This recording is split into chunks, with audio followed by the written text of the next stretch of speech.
Previously on Alan Wake, I wrote a horror story that has come true. Thomas Zane did the same in the 70s. You will go no further. If I continue like the Dark Presence wants me to, the story I'm writing won't save Alice.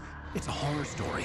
No one will survive. You knew Zane! Thomas Zane! You're the Lady of the Light in the song! He left something behind to help me. The Klitter. Alan thought of this as he stood on the rim of Cauldron Lake, the clicker in his hand. He took a deep breath and jumped. I can get to her now. I can finish this.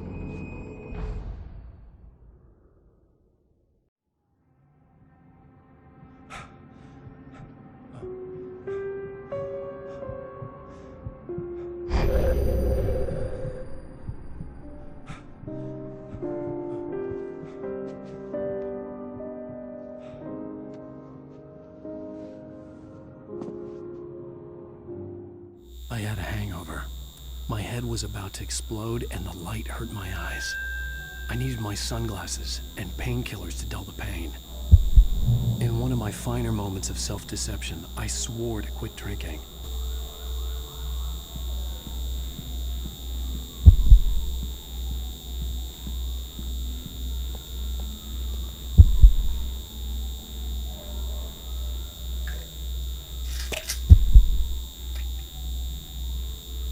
The pills worked fast. The prospect of being awake started to seem bearable again.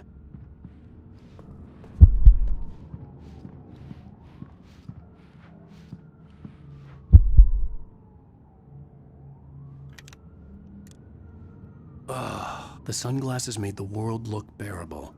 Now I could keep my eyes open without feeling like a vampire in the sun. There was a message waiting for me on the machine.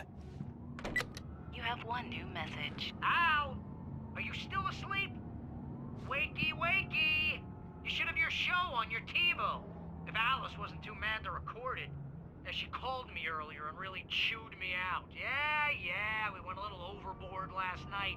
But parties are a part of this business. Al, look, I'm saying this as your friend. She's not doing your career any favors by trying to run your life like that, okay? I'll talk to you later, Al. Watch the show.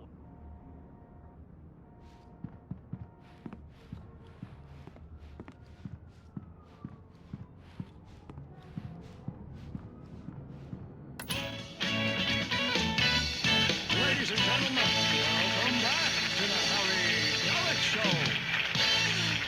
Thank you, everybody. We have a great show tonight. I've been talking with the best-selling author Alan Wake about his new book, The Sudden Stop. Yeah, good read. Go buy it. No, it is a good read. Look, I'm gonna be honest here. Is that wise? No, but I'm gonna do it anyway. I got people who give me the lowdown on books. I'm a busy guy. But this one, I actually read from cover to cover. I mean, I'm a big fan. Wow, thanks. Now, this might be a spoiler for those who haven't read the book yet. Based on the sales figures, the 2 people out there who haven't read the book yet. But this last book is all about the death of the main character, the hard-boiled New York detective, Alex Casey. Now, there's been a lot of outrage about this. Why the hell did you kill Casey? What the hell were you thinking, man? Good riddance. No, seriously though. 7 years and 6 books is a long time. He was a gloomy guy to spend all your working hours with, and it was a good run. But it's time to explore new things. My next book will be a departure from the old for me. You selfish bastard, always thinking of yourself. Well, you've certainly given us a lot of entertainment over the years. And now that you mention it, Casey was a gloomy guy. Never had much luck with his love life with the ladies. Was that autobiographical in any way? Yeah, no kidding. Casey's lady friends tended to die on him. With Casey, it was all about his pain. No, nothing autobiographical about that. I'm a happily married man. My wife is my muse. Well, congratulations. That's great to hear. So, how's the publicity tour been treating you? Good, great. But I gotta say, I'm glad to be back home in New York. Well, you've certainly been on the news a lot lately. Lots of parties and, you got into a fight with some paparazzi. Oh, man. Well, that guy was really in my face. I lost my temper. I know that wasn't cool. You are famous for that temper. Well, I did also also write several books? Well, your latest novel is called The Sudden Stop, and it's in bookstores now. Go get it. That means the two of you out there who haven't bought it yet. Ladies and gentlemen, that's all we have for you tonight. I want to thank all our guests for the evening. Alan Wake, Sam Lake. Once more, do the face for Sam. And our musical guests, Poets of the Fall. Thank you. And good night. At least I'd been funny. I told myself I could live with that. You watch the show? I didn't say anything stupid, if that's what you want to know. Okay, Grumpy. You want an aspirin or something? Are you gonna start with me about drinking now? You know what? Go back to sleep, Alan.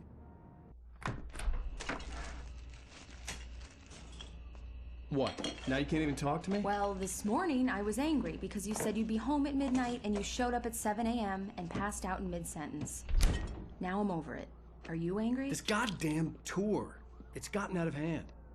Oh, honey. It's almost over, right? We can get back to normal. Then you can start writing again. I'm sorry, honey. Alan, you're not thinking straight. Just take a shower and go back to bed, huh? Yeah, you're right, honey. I'm sorry. Once this is over, let's go away together. A vacation. Just you and me. Some peace and quiet.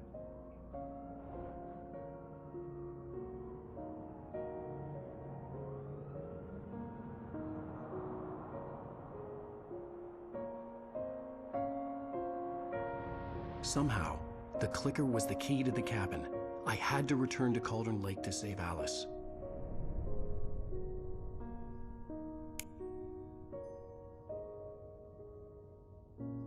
I'm going back to the lake to finish this. I'm going to write an ending to the story in the manuscript on my own terms, to make it all right. Why can't you just write it here? The last page is still in the typewriter. I need to read it first. Everything needs to be just right. Zane tried to cut some corners, and it didn't end well. Okay, ready when you are. I'm sorry, Sarah, but I need to do this alone. Barry, take her gun. Miss Weaver, close the door when I leave.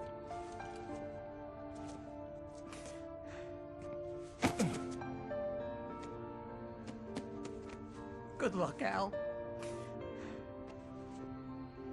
See you later.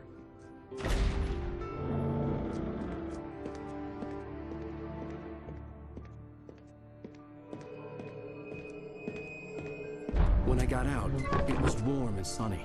I'd flicked the switch of the clicker. Had it done this?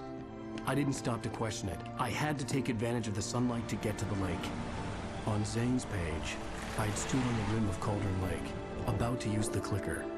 That's where I was headed.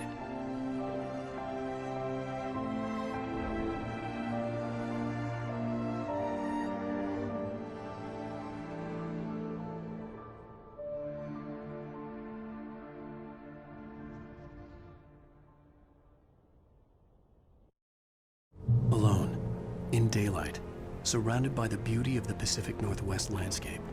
It was hard not to let doubt creep in one last time. I could still chalk everything up to a dream, a delusion.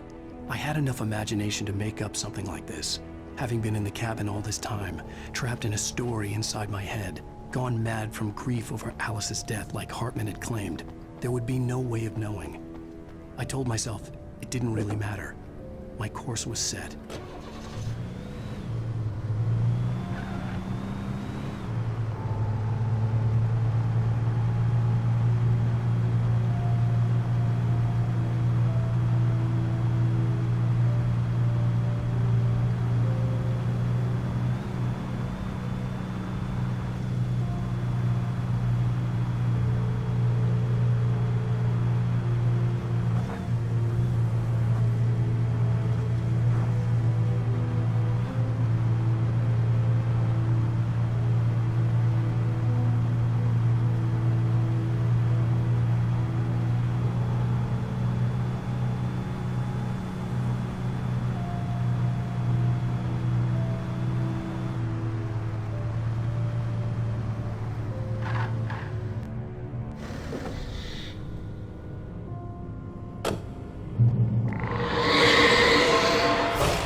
Had touched me.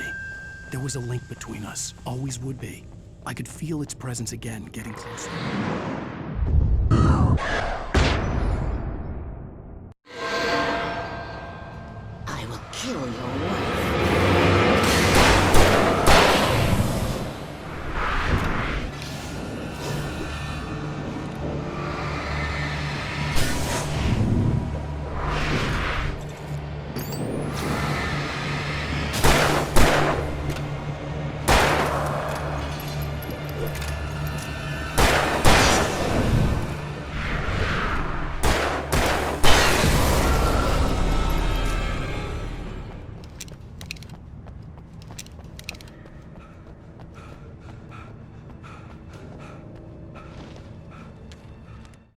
dark presence was no longer trying to capture the writer so he could create the ending it wanted. The writer knew too much. He was too strong. And he carried a weapon left behind by Thomas Zane, something that could hurt it. Now, the darkness was doing everything in its power to simply stop the writer from ever reaching Cauldron Lake and the dark place it came from.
Based on the signature in the motel register, Agent Nightingale had stayed here, in room number 2.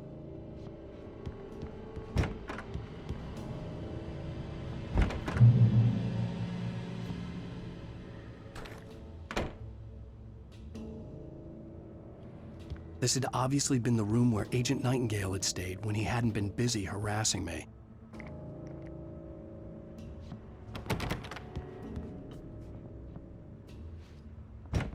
Look after yourself and your workers!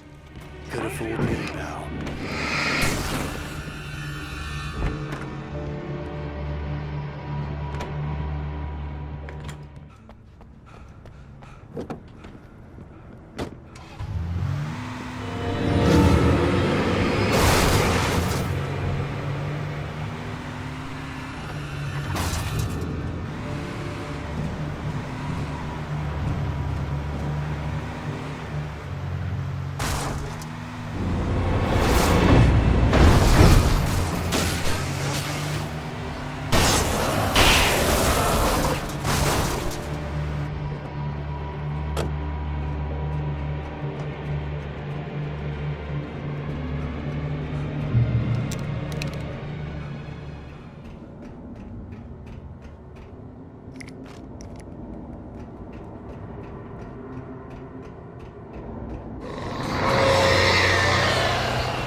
bottom of Cauldron Lake was a graveyard of things the lake had claimed in one way or another over the decades. The dark presence brought them up in its wake, scattering the rotten waterlogged hull of an old boat here, the remains of a long-ago crashed airplane there, trees shattered under the impacts. The earth groaned. It didn't even notice.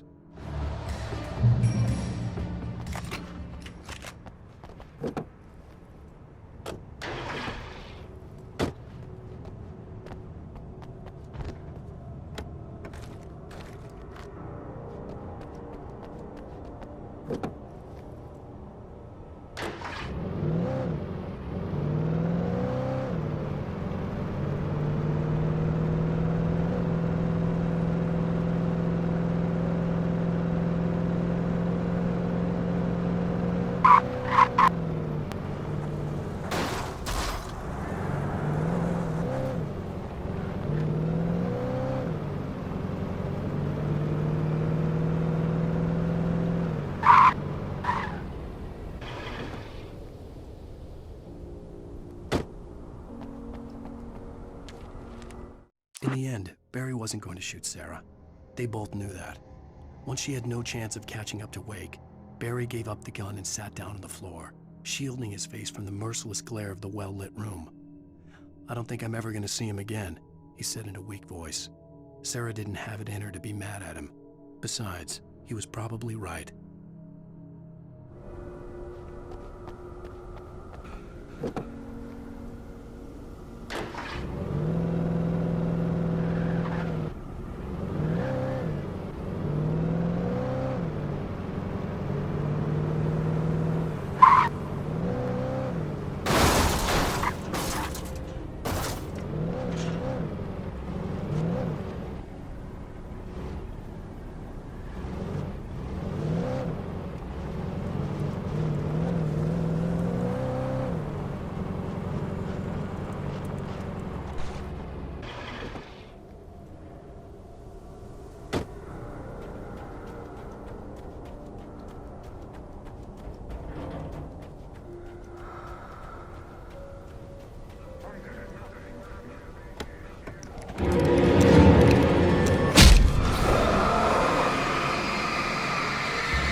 Zane cut its heart out, but it didn't die.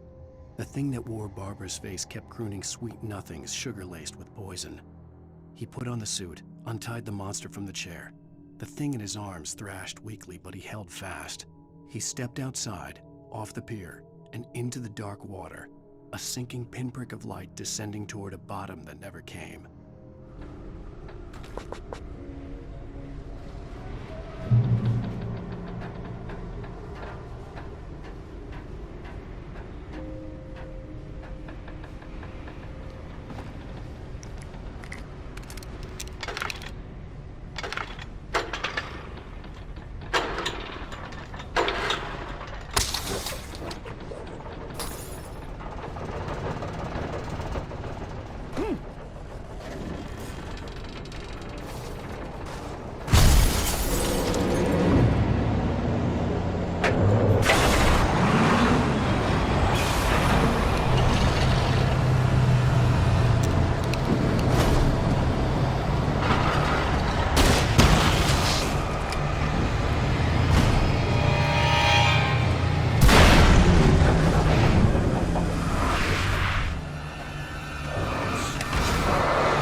When I told Barry my plan back in the well-lit room, I'd acted as if I knew what I was doing.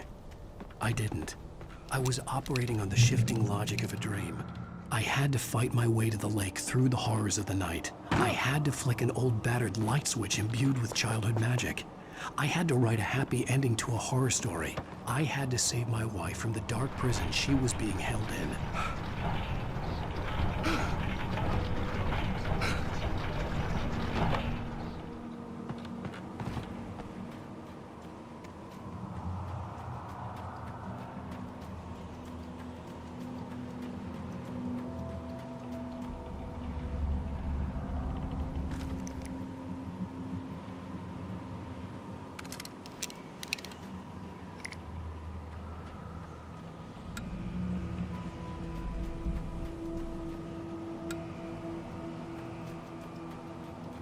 I will never give her to you.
dark place I found myself in was unlike anything I could ever have imagined.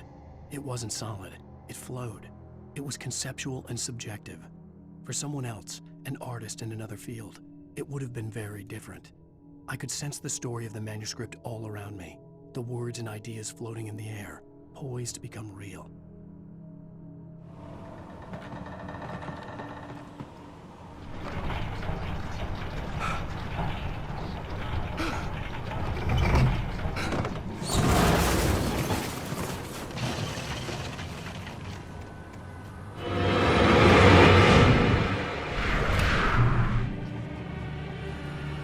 I could see Mirror Peak in the distance. That's where Cauldron Lake was.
I needed to get the generator running.